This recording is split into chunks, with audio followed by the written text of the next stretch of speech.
மறுஜன்மம் இருந்து விட்டால் மறுபடியும் பிறந்திருப்பேன்.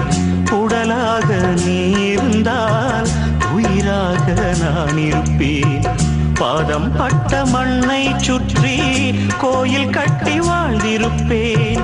வானம் கொண்ட நீலம் போலே வாழும் வரை சேர்ந்திருப்பேன். கார்த்திகை போனால் மழை இல்லையே நாட்டு பழமொழி.